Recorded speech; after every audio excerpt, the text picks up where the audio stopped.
Welcome Commanders, my name is Alchrist, and today I'll be briefing you on your brand new itll, the enthusiastic Mosin Nagant. Mosin is a sentinel long-range sniper, specializing in dealing single target damage to stability broken enemies. She uses heavy ammo and is capable of dealing electric damage. She also comes with her own crowd control by applying conductivity and paralysis debuffs on enemy targets. However, she does have the lowest movement in the game, which makes positioning a key element when deploying her.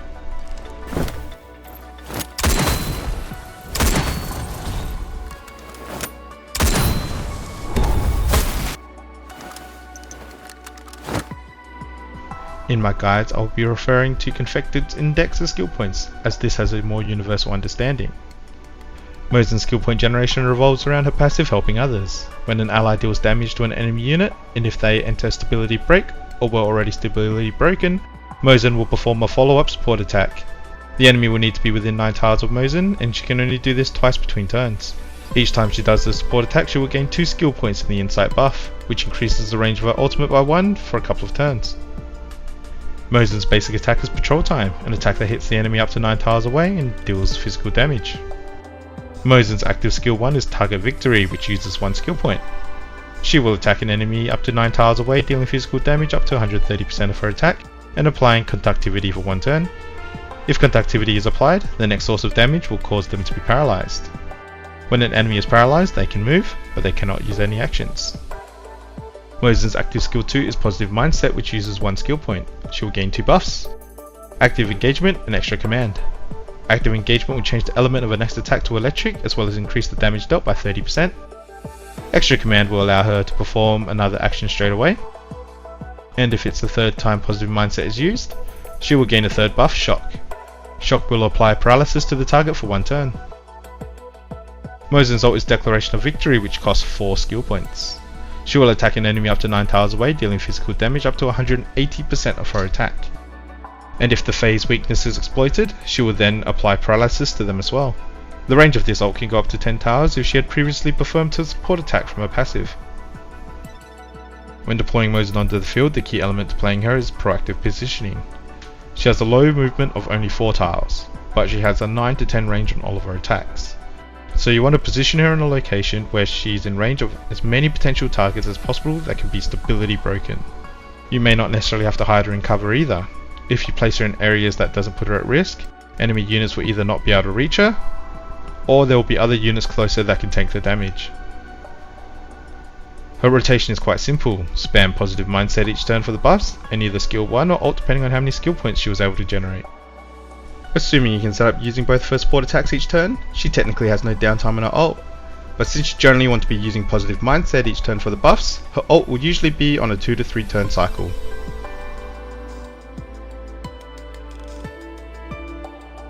Onto her pros and cons. All of her skills are spammable. All of her skills do not have cooldowns and are spammable, assuming you can generate the skill points necessary to use them. This also means she has access to constant electric damage from her active skill 2. This also means she has continual crowd control, as the paralysis status effect is tied to multiple skills. She isn't reliant on hiding behind cover. She can stand out in the open if she needs to. And finally, she does pretty decent damage against some bosses, as a number of bosses will stay stability broken for a couple of turns, meaning she will constantly execute her support attack. As for her cons, although she is capable of dealing good damage, she does lose a lot of her kit due to bosses being immune to status effects. She is completely reliant on stability breaks, which makes her very annoying to play around. If you cannot find an enemy unit that can be stability broken, the most she will do is just basic attack each turn. What makes this even more difficult is that she won't even use her support attack if the enemy just flat out died before she gets the chance to. And with only 4 movement, she can be really awkward to position, especially in maps with a lot of walls, and should straight out not be deployed in any escape maps.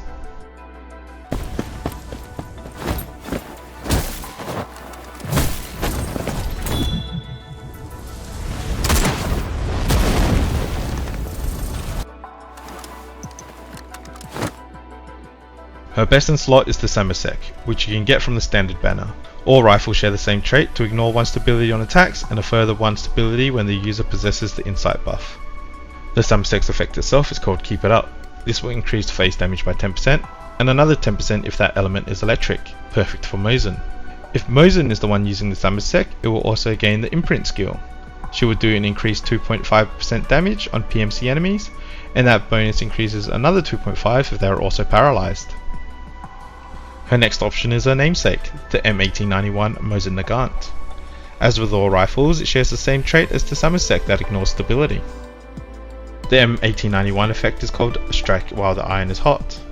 If the target is affected by a phase debuff, damage is increased by 10%. While she has access to paralyzed units to trigger this effect, this will also activate on many other elemental debuffs that other T-Dolls have access to, such as Overburn and Congestion. When it comes to which attachment sets are best, Phase Strike is a good generic set that works on most DPS in the game. The set is similar to the M1891's effect, which increases damage by 15% as long as they have an elemental debuff of some kind. However, if you wish to maximize her damage, it will depend on how many fortifications she has. Phase Strike is fine until she gets access to V4. At this point, she'll be doing mostly electrical damage, in which case you want to get the Electric Boost set, which increase electric damage by 20%. The substats on the attachment themselves are pretty straightforward. As with any DPS, you should be focused on any substat that is attack percentage, crit rate, and then crit damage.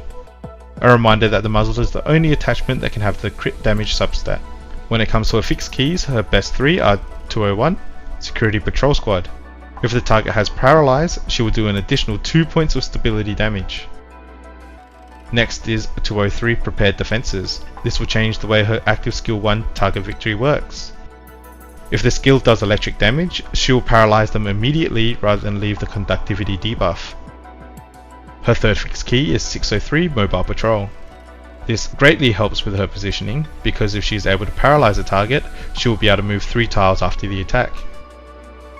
Her other 3 fixed keys are more situational and not really recommended for her core build. Next, we'll have a look at her fortifications. At V1, her active skill 1 will refund the skill point used if she is able to exploit one of her phase weaknesses. Either electric or heavy ammo works. At V2, her ultimate will get 5% more crit rate and crit damage each time she does her support attack. This can stack up to 4 times to a maximum of 20%. At V3, she will regain skill points based on the number of stacks from her V2. So at a max stacks of 4, each time she uses her ultimate, she will regain 4 skill points. At V4, before she does her support attack, she will first gain a stack of active engagement, which will change the property of her support attack to electric and increase its damage by 30%. At V5, the damage increase from whenever she is under the effect of active engagement will go from 30% to 40%, and on top of that, she will gain the shock buff from her active skill 2 after every second use instead of 3. And at V6, she will perform a support attack if the enemy unit gains an electric debuff. She also increases the amount of support attacks she does each turn by 1.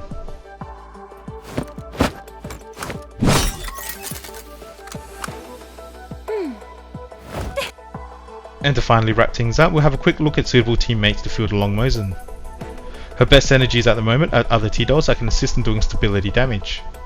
For a sub DPS, a great free to play option is Sharkery. Because of her personal zoom in buff, she can do insane amount of stability damage on top of her personal damage, averaging around 5 stability per attack. She also applies Overburn, which is a phase debuff that allows Mosin's 1891 weapon to proc the extra 10% damage increase. For sustain, you can't go wrong with Xiaomi, as she's just really strong in any team. She can apply shields, heal the team, and apply Avalanche, which is a phase debuff. An alternative sustain could be Cheetah or Kophni. Both offer sustain options. For the flex bot, there are quite a number of options. My favourite is Nagant, as all of her attacks deal 4 to 6 stability damage. She has multiple ways to apply defense downs on enemies for your DPS to wreak more havoc. Also, Nagant's support attack does not have any conditions. She will attack anything that will come into her range, dealing 2 stability damage. This can trigger Mosin to jump in as well. However, Nagant herself will only do this once per turn. If you're running Sharkery, Ksenia could be an option. While her stability breaks aren't as consistent as Nagant, she does have an active skill that can do 5 stability damage. And she has strong synergy with Sharkery herself. Her skill 1 will apply a debuff that will increase Sharkery's stability damage and skill point generation. Groza is a strong option as well. Groza can provide shelter, and her active skill 1 is spammable and does 5 stability damage. Groza's ult also does an AoE attack which does 4 stability damage to each target. This can trigger Mosin's support attack multiple times. Groza also has a counter attack which can be easily triggered and does 4 stability damage. And that about wraps up this character briefing for Mosin. This is actually my first attempt at making a guide, and after I started editing I realised just how bad using my headset mic is to record. Hopefully it's not too painful to listen to. I'll try to get a better mic for the next one so I don't sound like I'm mumbling the whole time. Anyways, I hope this guide has helped. And if you have any other suggestions on a build or teammates, or any feedback on the format of the video itself, make sure you leave a comment below. Until next time, Commanders.